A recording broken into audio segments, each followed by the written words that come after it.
Like, what if you don't have that American dream? So this is based off of my own experience, not anybody's experience, please.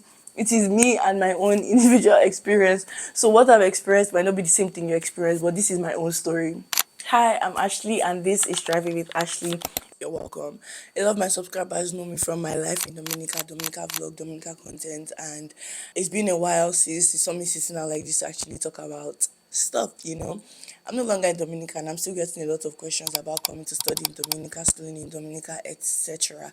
And I can't really respond to most of those messages. The ones I responded to, I've actually let them know that I'm no longer there, and I really can't like help them to answer most of those questions anymore. And I'm now in Georgia, so that is where I am right now, just to get that out of the way. So if you still have any of those questions about Dominica, I do not have any answers, but I do have somebody that can answer your questions. So basically, this is where I'm going to be talking about the reason why I actually left Dominica. OMG, it's Ashley again. Subscribe. I stick to the block. Backstory: I started my pre-med in Dominica, and after pre-med you go into do your basic sciences MD1 to MD5, and then you do your clinical rotation, yada yada yada.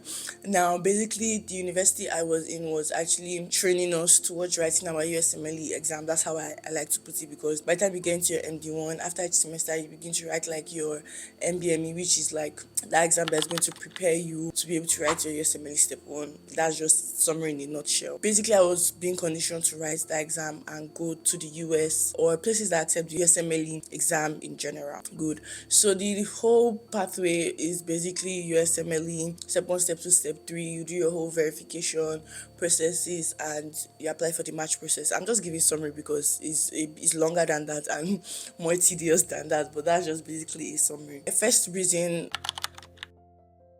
when I was actually preparing for my SML Step 1 exam, I had to weigh in the cost. Like, after doing the whole notarization and most of the things that I had to do before I was able to, like, set a date and write the exam, I started weighing in the cost. And the cost of tuition, the cost of living, the cost of education, that's everything cost in general. The cost of tuition, it wasn't as friendly as I'll say you expect it to be. When you start, like, the fees wasn't really, like, consistent. So let's say my pre-med one, I was paying like $3,000 per semester. Example, with people's school fees vary. I don't think everybody's paying the same fees, and we have 3 semesters in a year in that other university, so it's like we 1, 2, 3 in 1 year, so it's like an accelerated program per se. So that's like $9,000 on average every year for education. And by the time you move to like your MD1 to MD5, the school fees increase, and by the time you want to start your clinical rotations, the school fees will also increase. And you need to also factor in your examination costs, your living costs, and all of that while being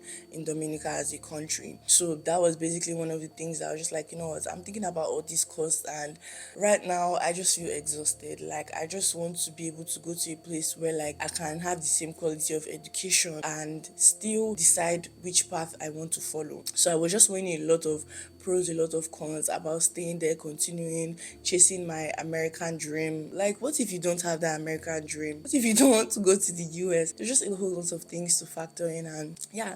So cost of tuition in Dominica was, I'll say like the cost of tuition was high, because if you're spending like $9,000 in a year on average, I don't know, to me that was just high. Obviously in the US, in some other countries is more than that, but at the end of the day, you have to cut your coat according to your size. You have to go to where you know that at the expense of chasing your dreams, you don't lose yourself or drain your pockets, or all of those things. Life is not supposed to be hard. I'm not supposed to be suffering or struggling.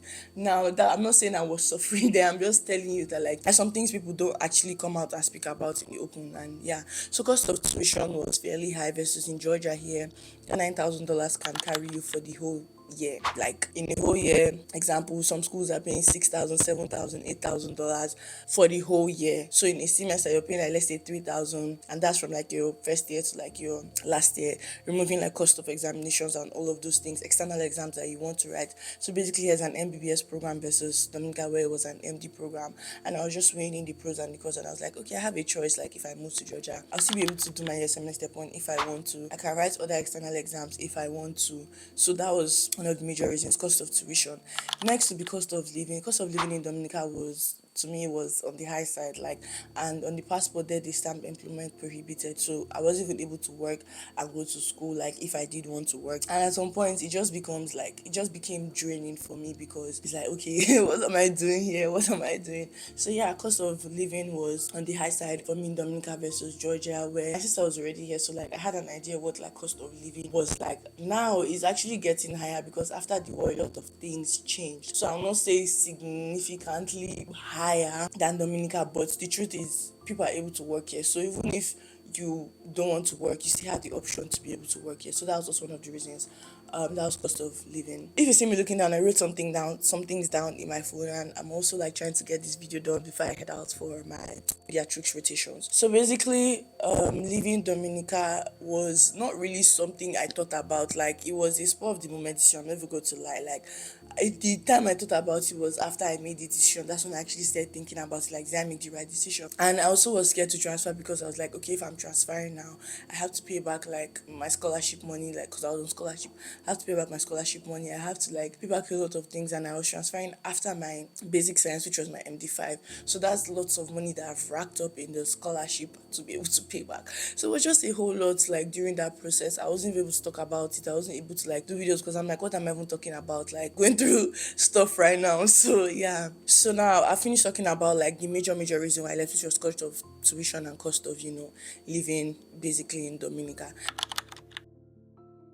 Now, my transfer process to Georgia, I'll not say it was a difficult one, but genuinely, like, having to get my transcript from my previous university was where, like, the tedious process was, because I had to actually, like, spend money to be able to get that transcript, to be able to transfer to Georgia. And after that, the transfer process was, I would say, seamless, thank you, Lord, because I didn't have to struggle, or I didn't have to go through a whole lot of processes to be able to transfer here. That's going to be for another video, like the whole transfer process, but I'm just saying, like, giving you the nutshell. So on getting to Georgia, I would say the first thing was language barrier, and I wasn't really expecting like the language barrier to be that crazy. Since Dominica, they used to speak mostly English, even if they were Caribbeans. So yeah, the language barrier was definitely something that hit me. So when I transferred here, by the time I submitted my transcript to my new university, they had to go through my credits and accept some credits, and they didn't accept some other credits. So I accepted some and they didn't accept some credits. And by the time they finished, that took me back to like what, fifth year? Yeah, that took me back like 1 year, or like to fifth year.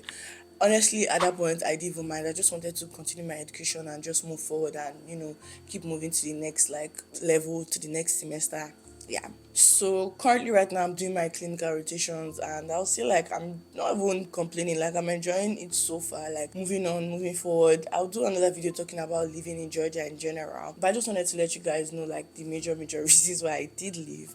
And not trying to compare Dominica versus Georgia, because they are two different programs, and they have pros and they have cons. So more videos about this will be coming up. But yeah, let's just get this one out of the way. So again, I spoke about cost of living earlier. Cost of living presently versus before the war was a different thing. Now I would say like it's significantly higher than when people came post-war to Georgia, and now things are like getting higher versus when it was before the war. So yeah, cost of living right now in Georgia, I would not say like it is over the moon. You're able to work, so it's not that hard to like fend for yourself. Feeding is not 100% expensive. You can actually like survive here like in a month, feeding wise, depending on you. Except like you want to live higher than that, then you can. But I'm just saying, like, if you want to live on the lowest budget possible, honestly, like, feeding is not 100% expensive. I'll say what is mostly expensive here is your accommodation. Yeah. Also, in Dominica, employment was prohibited versus in Georgia, employment is not so prohibited here.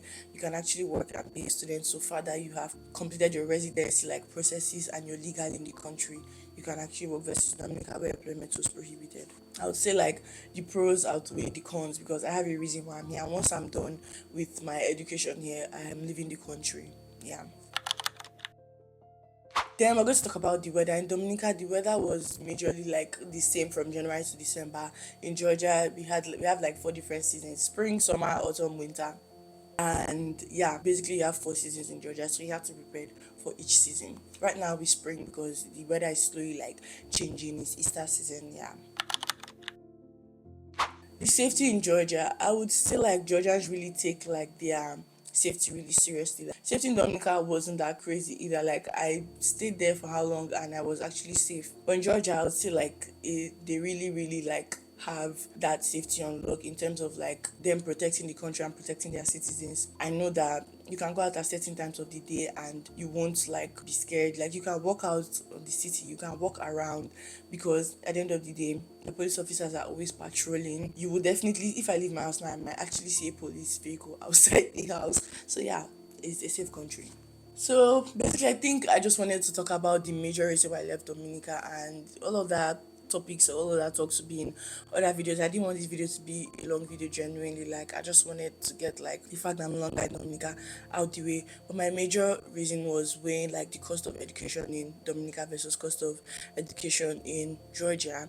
And in the long run, I just wanted a place where like I'll be able to get the same quality of education and still be able to like chase other passions, chase other dreams, and not drown in cost. So yeah, if you have more questions, maybe I omitted some things, but I basically just wanted to like speak about these major points or these 13 points. So yeah, I'll see you in my next video, and don't forget to subscribe so you will be notified when to turn on your post notifications about my next video.